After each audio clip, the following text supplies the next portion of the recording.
Olá, professores! Tudo bom? Estamos começando aqui a nossa 10ª aula. O título dessa aula, já estou aqui com o aplicativo, é Quem é Satanás? Vamos estudar a respeito do inimigo das nossas almas, descobrindo aí quais são as suas características, como ele age e como ele tenta nos influenciar. Então, Elisa, por gentileza, então dá a introdução dessa 10ª aula. Bom, professor, muitas pessoas, elas não acreditam na existência do diabo. Elas sempre perguntam, será que Satanás existe mesmo? Então você vai dar um exemplo para o seu aluno que vai esclarecer este tema. Você fala para ele, faz de conta que existe numa casa, uma pessoa vivendo dentro dessa casa, tranquilamente, bem, e só que existe um ladrão que está escondido nessa casa, roubando ela todos os dias, fazendo maldades. Mora no sótão. Ali, escondido ali no sótão. No sótão. Né? Ela sai para trabalhar, ele já... Aí ele sai do esconderijo dele. Então, ela não sabe da existência dele. Então, ele tá tranquilo, né? Para um ladrão e a pessoa não sabendo que ele tá lá dentro, o que acontece? Ele age tranquilamente, de uma liberdade ali, mata, rouba, destrói a vida dela, só que ela não sabe nem da existência dele. E a pessoa fica colocando culpa em outro. Eu acho que a mulher que vem limpar a casa que tá me roubando. Que tá roubando, né? Ou assim, se sente roubada na vida, muitas perdas, muito sofrimento, muita desgraça. E a pessoa vai vivendo aquela vida sem Deus e sem conhecimento da existência do diabo. E depois ela passa por um monte de sofrimento e ela não sabe nem que é Satanás que está ali fazendo esta obra de destruição na vida dela. Então é assim como essa pessoa que acha que não tem ninguém morando na casa dela, joga a culpa em tudo quanto é coisa, menos propriamente no ladrão que está escondido ali no sótão. Né? E para Satanás, esse é um prato cheio. É tudo que ele gosta. Ficar invisível e a pessoa nem saber que ele existe. Muito bem. Então vamos aqui começar com a nossa primeira pergunta que diz assim: quem era Satanás? Então, professor, para falarmos quem era Satanás, nós vamos ter que falar sobre anjos. Anjos foram criados por Deus, são criaturas de Deus. E eles foram criados para quê? Para nos servir e servir a Deus. E eles são muitos, poucos, como que é? Pois é, são muitos, são milhões e milhões e milhares de milhares. E eles são organizados como um exército, tem patentes e ordens. Então, quando a Bíblia fala de anjos, eles falam é um exército de anjos. E Satanás, ele era da patente de querubim, uma alta hierarquia. Satanás, então, ele foi criado perfeito e ele era um querubim. Bom, então se Satanás era um anjo, vamos aqui para a nossa segunda pergunta que diz assim, ó. Satanás permaneceu no céu, o que aconteceu com ele? Bom, Satanás pecou. Qual foi o pecado dele? Ele quis ser mais do que Deus. E Deus o lançou fora do santo lugar. Ele e 1/3 dos anjos do céu caíram com ele. Quero deixar bem claro que ele continuou com os mesmos poderes que ele tinha no céu. Então ele era um querubim, alta patente, muito poder. E 1/3 dos anjos que caíram com ele também continuaram com os mesmos poderes. Caíram com os mesmos poderes. Ok, então olha só. Já falamos aqui a respeito do diabo. Agora, a terceira pergunta, olha o que diz.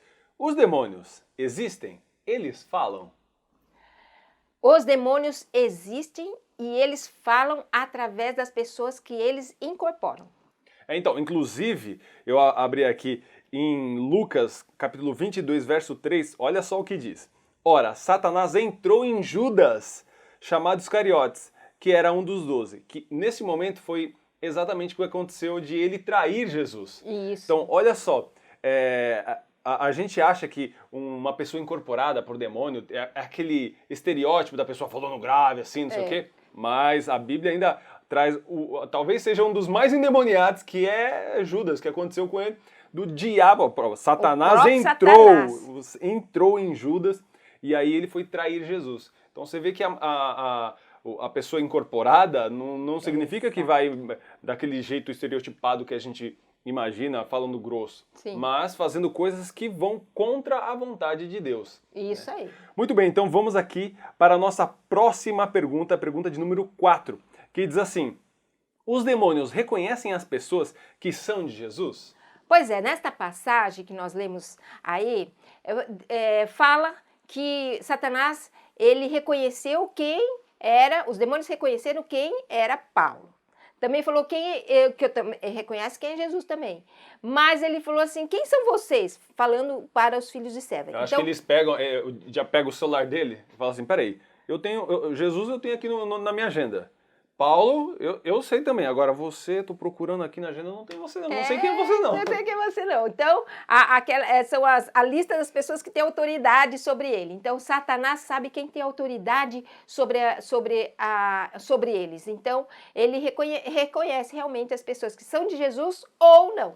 Exatamente. Então, chegando aqui na nossa quinta pergunta, diz assim, os demônios têm poder para fazer sinais e prodígios?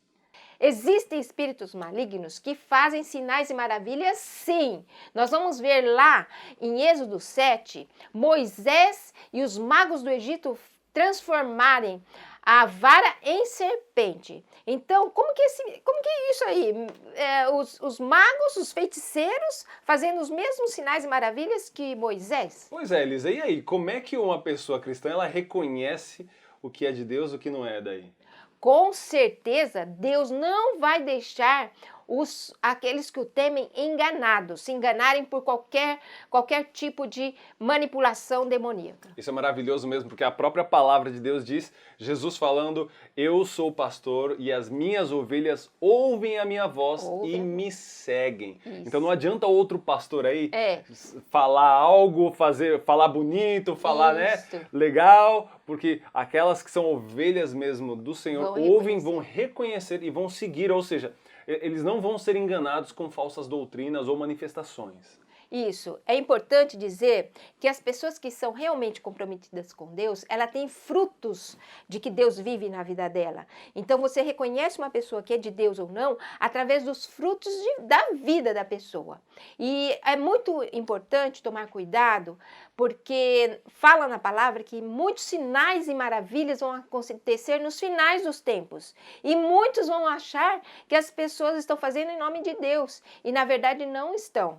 Então, é muito bom saber que Deus não vai nos deixar enganar por esses falsos sinais. Inclusive, tantos milagres e maravilhas que, se possível, a palavra diz, enganariam até os escolhidos. Olha só que bênção. Então, ainda bem que o Senhor sempre preserva pelas nossas vidas. É verdade. E, então, a gente tem que tomar cuidado e conhecer muito bem a Escritura. Isso. Para a gente não ser enganado. Não ser enganado. Sexta pergunta diz assim, qual é o único nome em que Satanás obedece e por quê?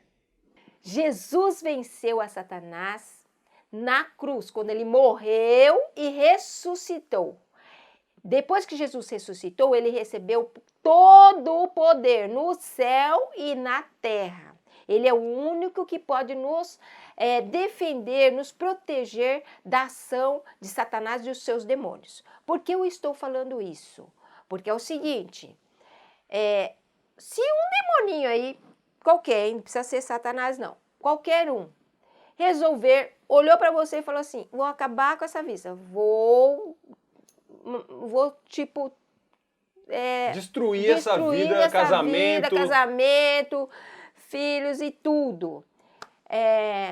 Ele faz porque ele tem poder. Não foi tirado nenhum poder de Satanás. Do mesmo jeito que de Satanás os seus demônios, do mesmo jeito que eles caíram, eles ficaram. Então eles têm poder. Eles são poderosos, eles são muito mais inteligentes do que nós, eles têm muito mais força do que nós, eles têm muito mais condição, eles são invisíveis, você não vê ele operando. Então, tudo isso. Então, como se proteger de um ser espiritual?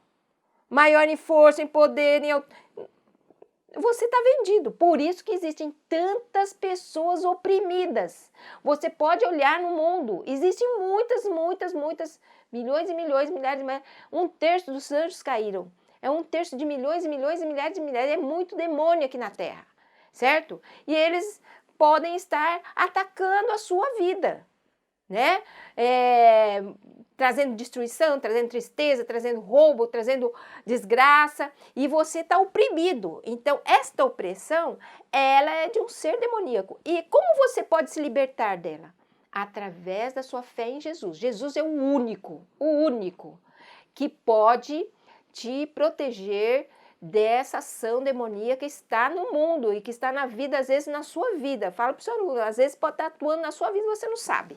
Isso até explica o texto que diz: sujeitai-vos, pois, a Deus, resisti ao diabo e ele fugirá de vós. Não tem como se resistir ao diabo se você não se sujeitar isso que eu ia falar. a Deus. Antes, tem que prestar muita atenção nessa primeira parte do texto, que é sujeitar, ou seja, obedecer, Entregar conhecer. sua vida. Isso. Porque você só se sujeita àquele que você conhece. Então você precisa conhecer as Escrituras, ter intimidade com Deus, para se sujeitar a ele, e aí sim você pode resistir ao diabo. E olha que loucura, ele foge. Por quê? Porque ele reconhece a autoridade de Jesus Cristo na sua vida. Que maravilha. Que maravilha. Chegamos aqui na nossa 7ª pergunta, que diz assim: qual é o destino de Satanás e dos seus anjos? Esta é fácil, é muito fácil. Eles vão ser lançados no lago de fogo e enxofre. Olha aí, a resposta super rápida, né? Tem aí as referências para você acompanhar. A nossa 8ª e última pergunta diz assim: se Deus rejeitou ao querubim soberbo, como será que Deus trata o homem soberbo? Bom, isto também é fácil de responder. Deus resiste aos soberbos. Por que Deus resiste aos soberbos? Porque a soberba é um orgulho que o homem tem de ser mais do que os outros. E tão ser mais que os outros como ser mais do que Deus. Então tem gente que se acha um Deus, certo? E Deus resiste a essas pessoas soberbas, mas dá graça aos humildes. Deus, ele dá o que é graça? É um favor imerecido. Então, Deus vem com o seu favor sobre a vida de uma pessoa que é humilde e que se dobra diante dele. Inclusive, esse texto que você citou, eu até abri aqui, diz assim, ó: antes da maior graça, pelo que diz, Deus resiste aos soberbos, dá graça aos humildes. Aí vem o texto que eu mencionei na pergunta anterior: sujeitai-vos, portanto, a Deus, mas resisti o diabo e ele fugirá de vós. Mas logo em seguida, sabe o que diz? Chegai-vos a Deus e ele se chegará a vós outros. Olha que maravilha. Que lindo, né? Claro que, né, purificai as mãos, pecadores, voz de ânimo dobre, limpai o coração. Então, a gente tem que se achegar a Deus. Isso. E ele se chegará até nós, né? Que coisa maravilhosa, sendo humilde, né, de coração, e a palavra nos ensina a agir dessa forma, sujeitando-nos a Deus e nos aproximando dele. Sujeitar é uma palavra assim que requer muita humildade, né? Você se sujeitar a alguém, se submeter, então você espontaneamente se submete à autoridade de Deus, de Cristo, e Deus, ele não vai resistir essa humildade sua. É por isso que quando a pessoa ela só é soberba quando ela não conhece. Isso. Então, por exemplo, quando está no carro, dirigindo, aí uma pessoa fecha a outra, aí a outra sai toda marcha, porque não conhece quem está lá. De repente o cara da frente sai com uma arma, aí ele fica mansinho, porque ele passa a conhecer. Então a pessoa só é soberba diante de Deus porque não conhece. Não conhece Deus. Não tem noção do poder, da grandeza desse Deus. Quando você passa a conhecê-lo, não é que você passa a ter medo como o cara armado, mas você passa a temê-lo porque ele te olha com misericórdia, com graça, com muito amor. E você vê que esse Deus que é criador de todas as coisas, ele enviou seu filho para morrer por você, e você fala: meu Deus, o que eu faço? Eu vou me sujeitar a esse amor, a esse Deus tão maravilhoso. Então, por isso que é importante conhecermos a Deus, né? Porque eu vejo assim a submissão como uma esposa e marido, porque muitas pessoas falam assim, que a esposa deve ser submissa ao marido, mas se submeter a uma pessoa que te ama, que dá sua vida por você, né, é automático. Na verdade, assim... gera confiança, né? Gera confiança. Eu vejo isso na vida do meu marido, porque eu vejo o amor com que ele me trata, eu vejo o cuidado que ele tem por mim. Então, quando ele pede alguma coisa, ou quando ele fala alguma coisa, eu me submeto. Por quê? Porque é automático. Você recebe tanto amor que você confia em tudo que ele está falando, está pedindo para você. Então não é uma obrigação, você se submete porque você é amada, porque você sente esse amor. Que maravilha, então. Chegamos então no final aqui da nossa 10ª aula. Elis, então dá um resumão aí, uma conclusão para a gente, por favor.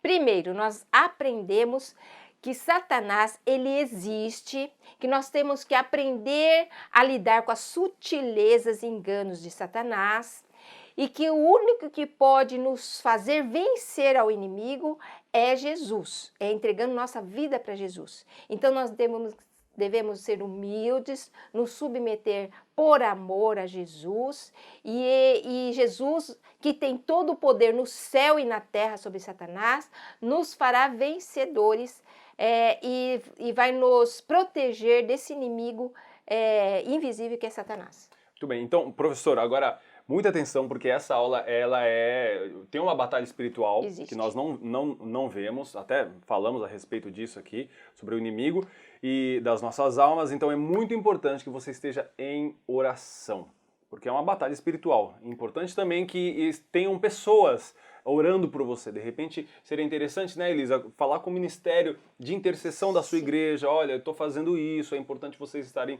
orando. Ou, de repente, tem mais grupos na sua igreja. Se você tem implantado o sal na sua igreja com vários grupos, então o ministério de intercessão tem que estar em completa harmonia com vocês, para que essas ministrações alcancem o coração, para que o Espírito Santo vá tirando aquelas escamas dos olhos do seu aluno. Então é muito importante essa oração. Não vá de peito aberto, não.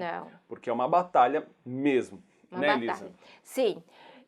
O que normalmente eu tenho vivido, eu tenho tido essas experiências, é que Satanás realmente, ele não quer que as pessoas sejam evangelizadas. Então, é real essas batalhas, enfatizando bastante todas as aulas, nós temos que falar, eu e Fernanda aqui, que você deve orar, você precisa pedir oração, você deve cobrir a vida do seu aluno de oração, e você com certeza, com Jesus, vai te dar essa vitória. Amém. É isso aí, então chegamos ao final desta 10ª aula, e é muito importante, professor, que você envie comentários a respeito das aulas, dessas 10 aulas que já passaram. Também falar testemunhos, contar testemunhos, né? Pra gente é muito importante. Porque a gente também compartilha com outros professores e isso edifica muitas pessoas. Então compartilhe com a gente, deixe aí os seus comentários a respeito destas aulas, por favor. Nos vemos então na aula de número 11. Deus abençoe muito a sua vida. E tchau, tchau! Até lá!